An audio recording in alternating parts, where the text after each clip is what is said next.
Tammy Killin. I am a mental health ambassador for the St. Francis Gala. I'm a wife, mother of 3, and a resident of Holt County. I actually came back to Holt County 11 years ago, but I claim that as my home.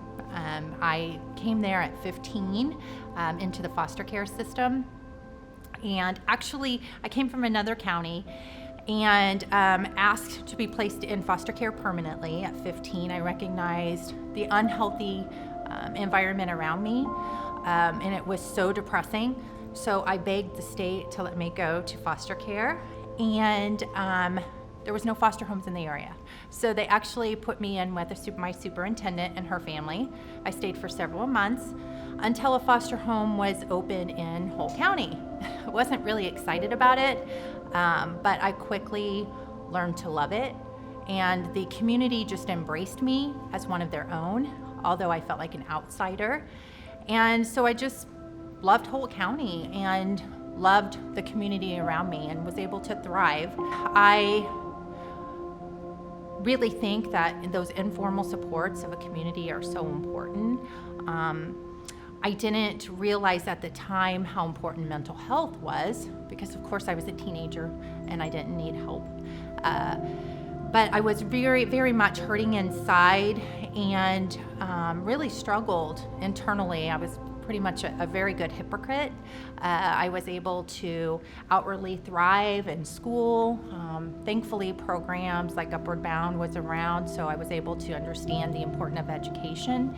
And with dealing with trauma, it's a very lonely feeling. You feel like a lot of times individuals feel like it's their fault.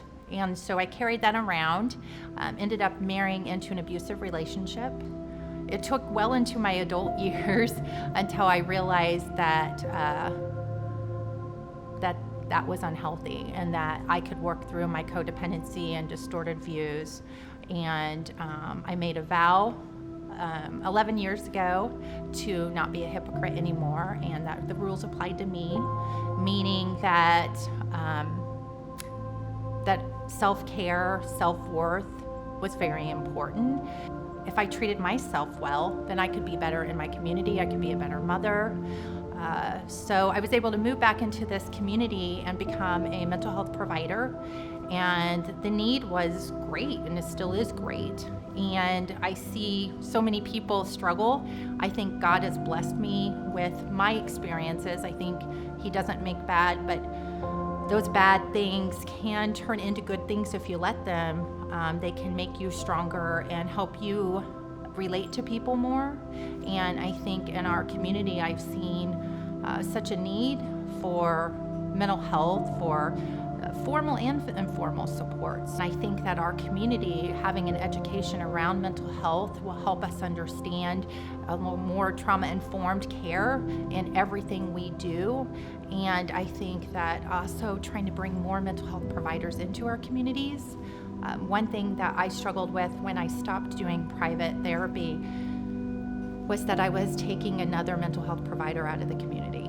Although I refer people and try to support them, I think that that's something that I see our community still needs, and I'm ready to help find solutions for that within our communities in this area. Well, I hope that we can really band together, and as cheesy as that sounds, I really hope that we can get a coalition going and to really think about mental health in different aspects. Providers, yes. Bring them to our area for sure.